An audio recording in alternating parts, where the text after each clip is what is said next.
Hey, welcome into the Sixth Floor Podcast, a podcast about everything. Once again, glad to have you along. I'm Yap.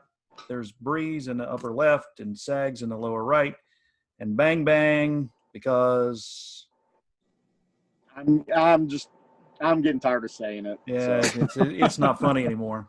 Not a bit anymore. All right, so we're showing our range as podcast video people here, and we decided to draft again, right? So here's what we're doing: we have this discussion about what year was the best year for music, and you could argue, what decade was best, what group was best, but we're arguing what year was best for music, and we're starting in 1980. This is basically what we grew up with, right? We grew up with 1980 to 1995, right in our wheelhouse. And that's how it works. So we're going to take turns drafting years, give your explanation. Mel Kiper will break down the draft after it's over. So we're doing a snake draft. Sags, you have the first pick. We did the random generator. And Sags, you have the first pick. I've got the second pick. Breeze, your third. And Johnson, you are the final pick. But you'll have back-to-back picks. You'll go 4 and 5. I like that spot. It's a good spot. In any draft, let alone this one. All right. So, we like our music. We like our years. We like our genres. Sags, you are on the clock with the music of your draft. So I was at work the other day, and I work in the stockroom alone, all by myself, so I can listen to music. I just start myself. Exactly. That's not on my list. But I started listening to some 80s stuff because, like you said, it's in our wheelhouse. And I was like, man, these are just some bangers. Like every year is awesome. And I obviously knew that because you grew up with it. But so I asked you guys, I was like, is there a better decade? And I'm sure people that grew up in the 70s would say that. So my first pick, after going through many years, it is headlined, I guess, by, you could say, maybe the best. Well, not the best song. Again, I don't. That's very debatable, obviously, and I don't think it's the best song. But maybe one of the most popular songs, potentially ever. "Thriller" by Michael Jackson. I think that was, back then we didn't know about his things going on, so he was just an icon. So that came out. Along with just hits like, I can just go down this list. "You Might Think" by the Cars, "Let's Go Crazy" by Prince, "Jump" by Van Halen, which is still played at literally every single basketball game at the very beginning. "Drive," which I remember Kenny singing to me in Hold Me, which was really weird. "Lucky Star," "Footloose," Kenny Loggins. I'm telling you, I take this year, I'm winning the whole thing. And the year is 1984. Yep. It's just Ghostbusters. I mean, it's unbelievable this year of song as I scroll through here. "Against All Odds," "When Doves Cry." Even songs that I didn't like at the time, like, are just really good. Like "Hold Me Now," Thompson Twins. Like, that's a cool song, right? Mm-hmm. Like that comes on, you're like, I'm listening to that. "Borderline," Madonna. I mean, I could go on, but 1984, that's the LeBron James of number one picks, I believe. Patrick Ewing, "The Frozen Envelope."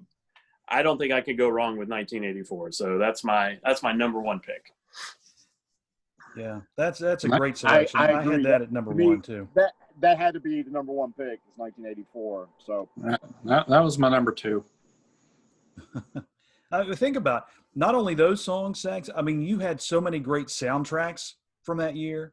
You had Ghostbusters, you had Purple Rain, you had Footloose, you had rock songs in there. ZZ Top, "Legs," that was in there. Hall & Oates was huge. If you just go down the list of songs from 1984, you're like, oh my gosh, Yeah, oh my gosh, every one of them. You guys haven't even mentioned one of the big albums that also came out that year, "Born in the USA," Bruce Springsteen. Yeah. Oh, holy crap. 99 Love Balloons, the song that made us listen to German. What? That song was amazing. And breakdancing was popular then. Don't forget about breakdancing. Ollie and Jerry, breakdancing, there's no stopping us. Sister Christian. Yeah. Like, it was just, I'm winning the whole league. That's it. It's Game over. All right. All right. We'll see you next time. Thanks for coming. No need to draft anymore. That's it. Because that was definitely my number one. But since you took that off Me the too. board, I guess I'm going to have to take another year. And I'm going to take the year 1982. And I picked 1982. I took Darn notes you. on that. Huh?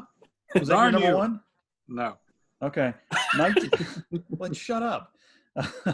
I picked this one for Eye of the Tiger because that's my favorite song of all time. I knew you would. Knew it. But there was also Physical from Olivia Newton-John. That was a huge hit. That was the biggest hit of the year that year. It had a racy video, if you remember that. Do I? That was back when John Mellencamp was going by John Cougar. He had two massive hits. He had Hurt So Good and Jack and Diane. Ballads were pretty popular back in 1982. You had Leather and Lace. You had a whole lot of Air Supply. Like every song they released was in 1982, and it all hit the charts. Plus, we got Pac-Man Fever that year. Oh, I got no a pocket way. full of quarters, and I'm heading for the arcade. Love that song. Vacation from the Go-Go's, and an interesting story about that, which also helps me to pick at number two. That was the very first cassette tape that I bought with my own money at Hex in Ripley. I bought the Go-Go's. Now, the band, the Go-Go's hated that album. They absolutely hated the song. They hated the album. They think it was the worst thing they ever did. But it has some sentimental value for me because I picked that up when I was 11 years old. So 1982, I mean, another long list of huge hits. And you can go right down the list again of songs from 1982, like Sag said. No Can Do, I Can't Go For That. You had Centerfold, I Love Rock and Roll, Ebony and Ivory. How about that one? Abracadabra, Who Can It Be Now? Truly from Lionel Richie. Truly. Mickey, Maneater, just so many from 1982. So my pick is 1982. Pretty strong. But it did Solid. have one weak. It has one weakness. Can't go to its left. It had the song "Tainted Love," which is how could you not like that song? It's a terrible song. That is a great. That's a remake. That was actually recorded back in 1966. And well, they made it terrible. Tainted Love. The more I hear that song, the more I love it. And even listening to it now, there's a part in the song. Okay, sometimes I feel I've got to bump, run away. That every time I'm in the car, when that part comes on, I have to honk the horn. So people in front of me are like, "What the heck is going on here?" But that song, I love that song. Baby Seals. I can't stand that I thought song. you were going to say Vangelis' Chariots of Fire was also in 82, so that's why it was bad. But Well, but no, 82's solid. Hey, Jason, I watched the first movie I saw in the theater since COVID started last week. I saw Unhinged. And after watching that movie, I think you better be careful honking your horn when you're driving down the road. Just, for your own safety. Okay. Public service announcement. The more you know. All right. Breeze, you're up. All right. So, Jason, I thought that when you came up with this idea, I thought you were going to come at us with a bunch of statistics about like such and so song spent X number of weeks at number one and just kind of little statistics like that. I could. So, it's only a half-hour show, though. Yeah, I know. So I kind of focused a little bit more on the albums that came out that year, and my thinking on that is that some of those albums, produced singles that were huge hits from these albums. So kind of with that in mind, my number one pick is the year 1991, which included Michael Jackson album, REM, Losing My Religion. U2's One came out that year. Red Hot Chili Peppers' Blood Sugar Sex Magic came out that year. It's a big album. Nirvana's Nevermind, which we discussed a month or so ago indirectly. Metallica's Black came out that year. Green Day's, I think, first big commercial album came out that year. For Sags and the rap genre, A Tribe Called Quest came out with one of their main albums that year. And then, of course, the big one for me is Pearl Jam's 10 came out in 1991. So I think that's, a pretty solid year for some pretty big bands. You're burying the lead here. Rush Rush by Paula Abdul came out. Absolutely. Absolutely. And then the best song, which I will never forget, Yap doing this, obviously before he worked in radio, the song Everything I Do by Bryan Adams, which they played about 7,000 times an hour. And he called the radio station and he said, "Hey, can you play that song by Bryan Adams about 48 more times before I go to bed tonight?" You know what's funny? That station that did it, right here. That's one of them. It's funny because the top 3 picks that we have, Sags 84, mine 82, and Breeze 91, that's the top 3 in my selection. But 91, I had 91 a little further down. I had it up there not because, too far, but... you had such a great mixture of different kinds of music and genre. Yes. You had everything. You had grunge, you had pop, you had metal, you had rap, Motown, Philly, Boys to Men. They hit the scene with that. And, of course, Rush Rush. You mentioned that already, Zach. But, Summertime, DJ Jazzy Jeff. Yeah. Greatest summer song ever. It had a bunch of power ballads, and it was just, that was a crazy good year for music in the 90s, too. It was, and Jason, just out of curiosity, are we able to call the radio station to complain about a song nowadays, or is it all computer generated? Yeah, you can call. I don't know if anybody will answer, but you can call. You might get a busy signal. It's like the Blizzard people. That's right. Somebody's calling you asking about the songs that we're playing. All right. Good pick so far. Johnson, you're on the clock with 2. Johnson, the aficionado here. Real quick on the year 1991, which was one of the years I was hoping that fell to me. And much like what Breeze and Yap were both talking about, just the diversity of that year. And I kind of like Breeze went more from like the album aspect more so than the singles. But just looking up the number 1 albums that reached number 1 that year, you had your icon pop stars like Michael Jackson. You had your established kind of arena rock bands like U2, REM.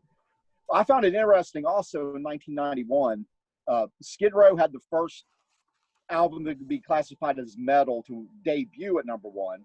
But NWA had a number 1 album in 1991, as did Garth Brooks.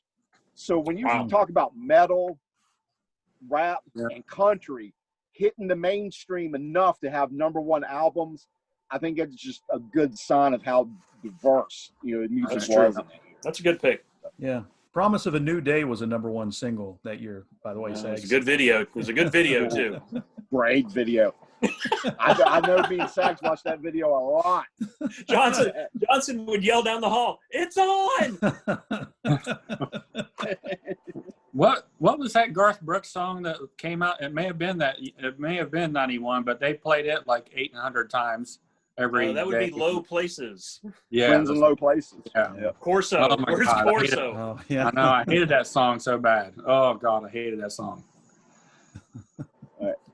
For my first pick, much like what Sad was talking about with 1984, you go to that very next year, a lot of those same songs still being played.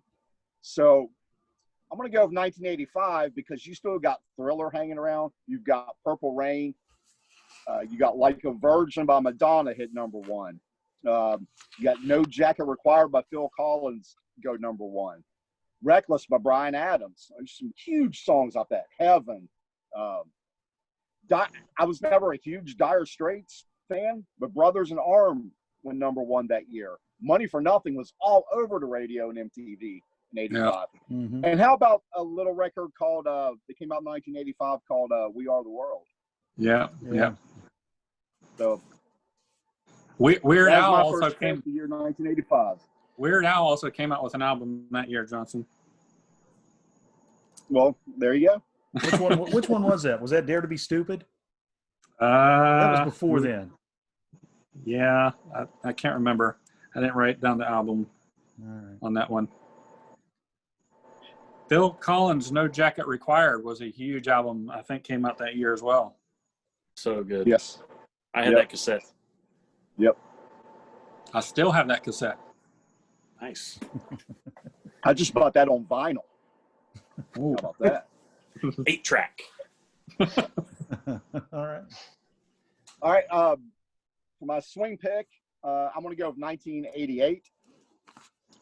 Biggest reason being, I know you guys all know, and the nickname Bang Bang, hard rock metal. I mean, that's my wheelhouse.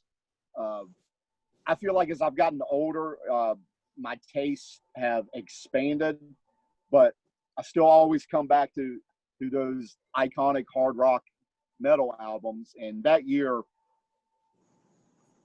4 really good ones went number 1. That was OU812 by Van Halen, Syria by Def Leppard, New Jersey by Bon Jovi, and a little album called Appetite for Destruction by Guns N' Roses. So for my wheelhouse of music, pretty big year on the charts, 1988. So I'm going to go with that one. You forgot the heavy metal hit Kokomo. I noticed you didn't mention Debbie Gibson. I don't hate it. I don't hate that song. Did mention who? Debbie Gibson. Hey, I don't want to bring everyone down, but I have nothing but respect for Debbie Gibson. My sister who passed away from leukemia, her make-a-wish was to meet Debbie Gibson. She couldn't arrange it to get there in person before she passed away, but she called her on the phone like 3 or 4 times, sent her a bunch of autograph stuff. So you get no hate from Debbie Gibson from me. Oh, me either. I was just saying that's a strong story. It's big time, yeah. Yeah. And again, you're burying the lead. Never Gonna Give You Up by Rick Astley is that year. So oh wow, you just rickrolled us. Well, yeah. Number 1 for 2 weeks that year, but it seems like it's been on the chart more or played more since then. Yeah, everywhere. I think Public Enemy, It Takes a Nation of Millions to Hold Us Back came out that year as well. And also Metallica's and Justice for All, which were 2 big albums. And Nation of Millions was so good. Yeah. So good. Sags, what year was the LA Dream Team? You remember that? Probably in the mid-'80s, right? 87, 88? Let's see if I can find it. Oh, man. We didn't play that a lot, did we? No, not at all. All right. After the pick from 88, Breeze, it's back to you. 86. 86 was when that came out?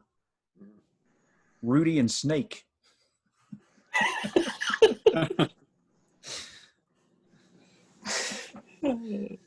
All right.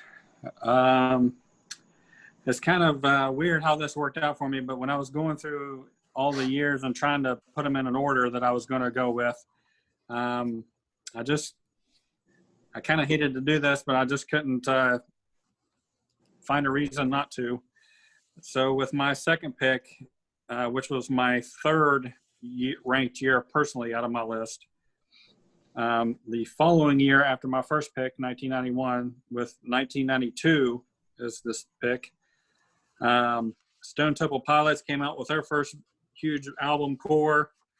Alice in Chains, I think, came out with Dirt. REM had a little album called Automatic for the People, which sold a few records.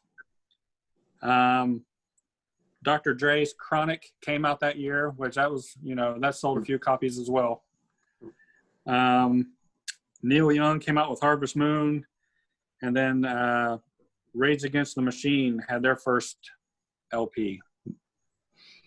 Those were the highlights.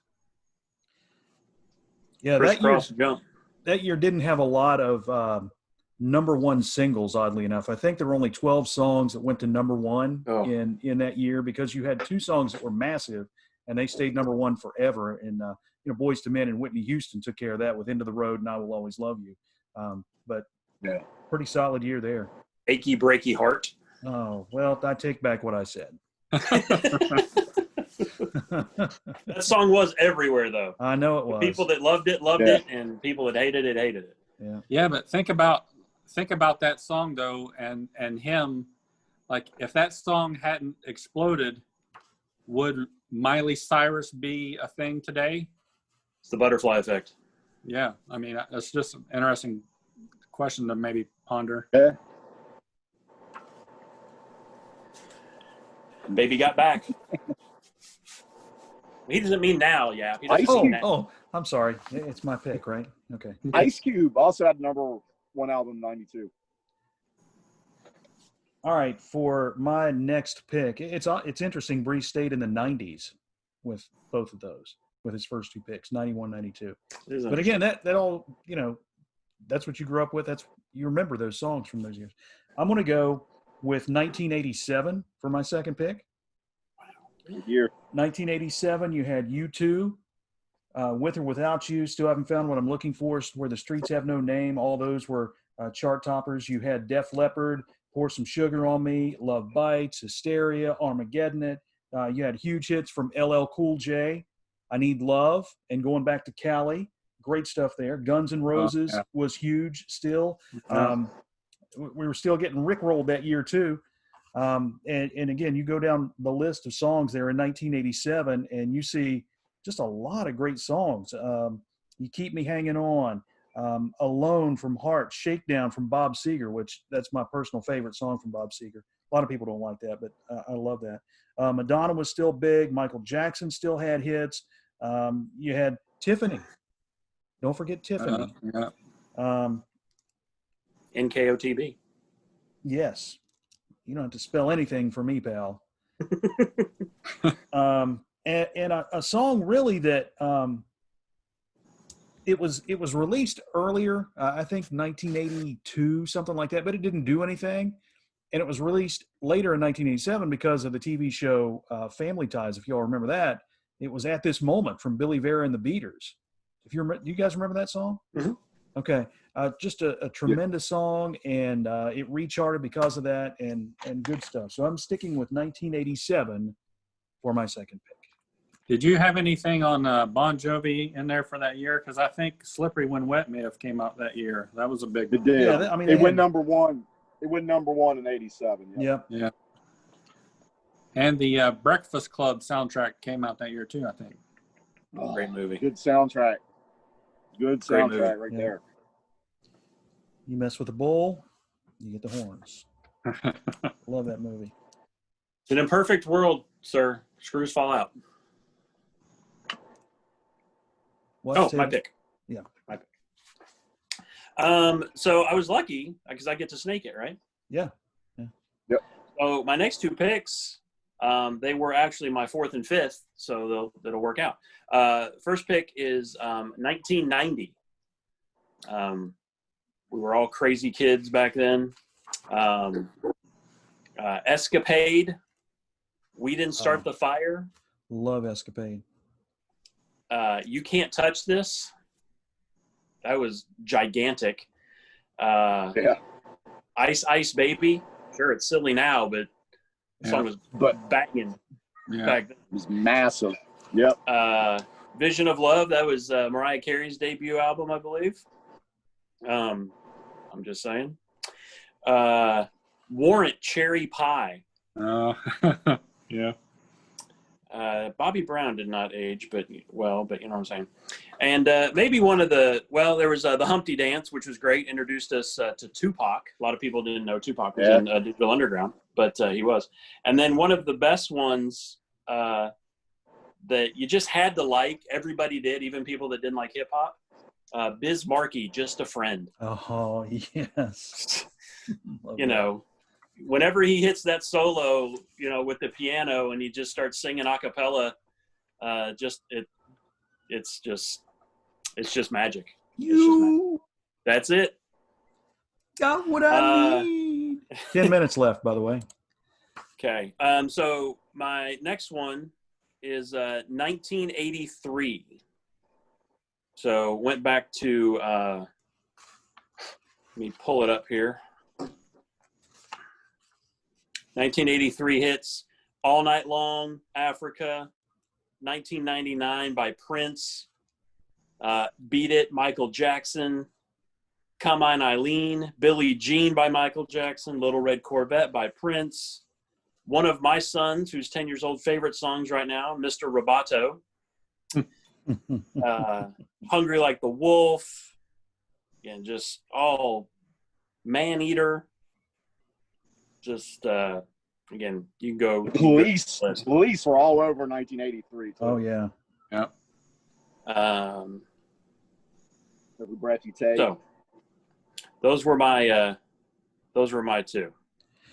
Every Breath You Take is really a creepy song if you break it down and listen to it.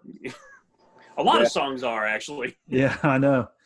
It was funny, back to your 1990 selection, and you mentioned the Humpty Dance. I was in the living room here one day last week, and I was listening to the 90s channel on iHeartRadio. It's a free app. You can download it in the App Store.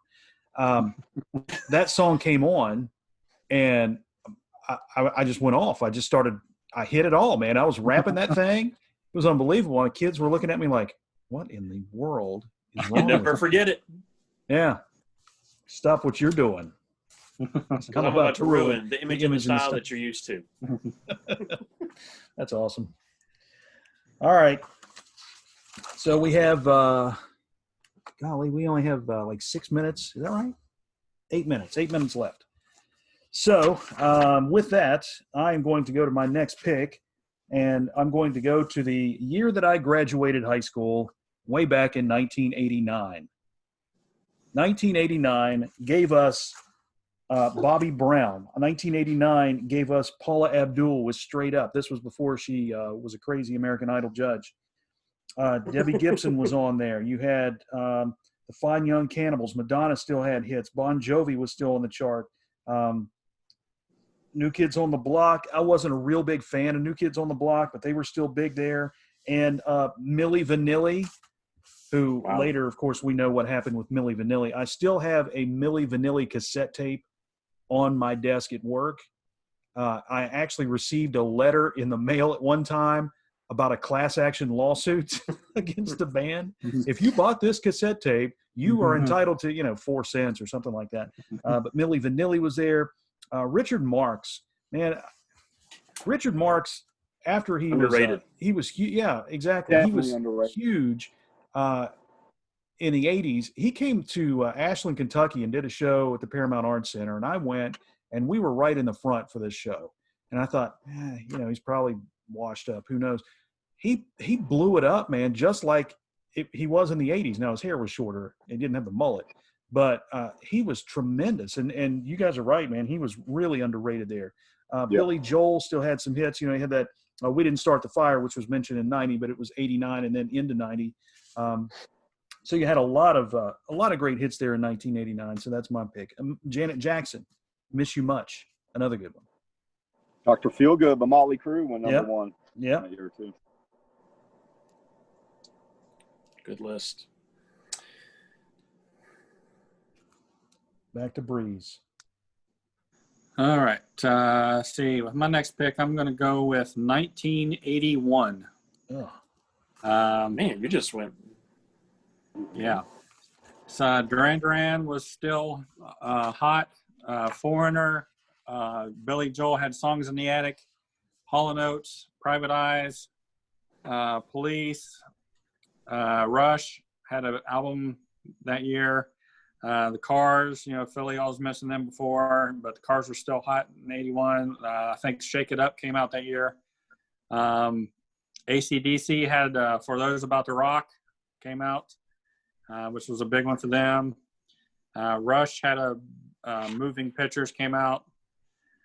So Rush was, kind of just, I think they were, maybe Johnson can correct me here, but I think Rush was kind of just really getting going for American audiences kind of in the early 80s. Yeah, it took them a little bit of time to they have such a hardcore fan base. They had fans before them, but as far as commercial success, that's about when it took off.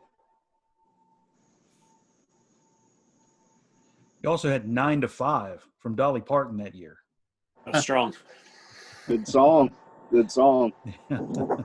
But then you also had Arthur's theme, which I hated that song.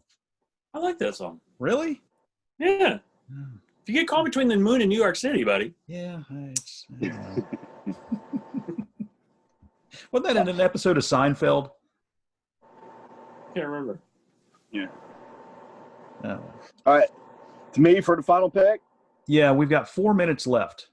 All right. Take your time. First of all, 1990, real quick. Did Low End Theory come out in 1990? Tribe Called Quest. I don't know. I don't know.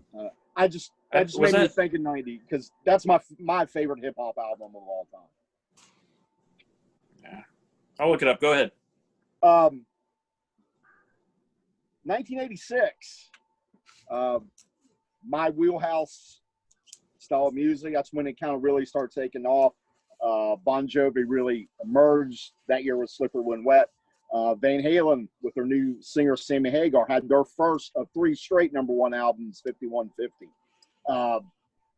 My music, which had kind of been regulated to radio and like late night Headbangers Ball, video rotation, was hitting the charts, in top 40 albums going up. But the reason I'm picking 86 is you cannot have this awesome pop music without the diva revolution. And let's give it up to the ladies, because 86 saw Whitney Houston, Madonna, and Janet Jackson really emerge and dominate the charts that year. And to me, I think that's when the term diva really kind of took off. And I don't think pop music would be what it is without some of those talented women coming along like that. The biggest songs of the year, 1986, as far as chart toppers go, That's What Friends Are For, Dionne Warwick. And, yeah, I know. Walk Like an Egyptian from the Bangles. I love the Bangles too. Susanna Hoffs was actually my first celebrity girlfriend. And she doesn't know that, but there's a part in that video, if you watch that, when she's singing and she does the eyes thing. You guys know if somebody mentions the eyes thing? Yes. Yeah. Yes, I know. I do that every time we're driving and that song comes on, and I'll say to my wife, I say, wait. If she's talking, I go, wait. Here it is. Wait, watch.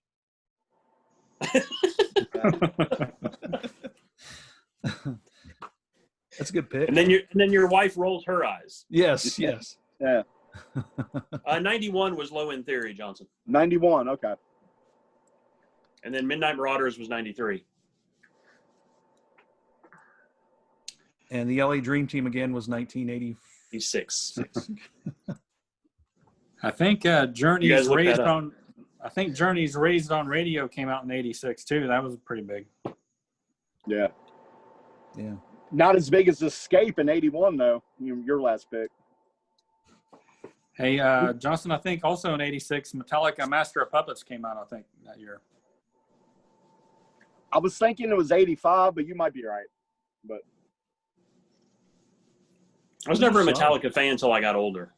Same here. Appreciated them more. I was same with Guns N' Roses. see, and I was the one driving those bandwagons back then. You were ahead of your time, man. Was. With us. Less than a minute to go. All good picks. We only got 3 rounds in this, but that's all right because those are solid. We've been fortunate enough to grow up with some pretty amazing music. And like we said at the beginning, I mean, there's a lot of great music before and since, but very eclectic. What a time to grow up and get hooked on music. Yeah, absolutely. Like you said, it was all over those rap, hip hop, or rap, rock, ballads. Hey, Philly, y'all, did you write down the years there? We just kind of recap maybe those top 5. I got it. 1984 was the top pick. Yeah,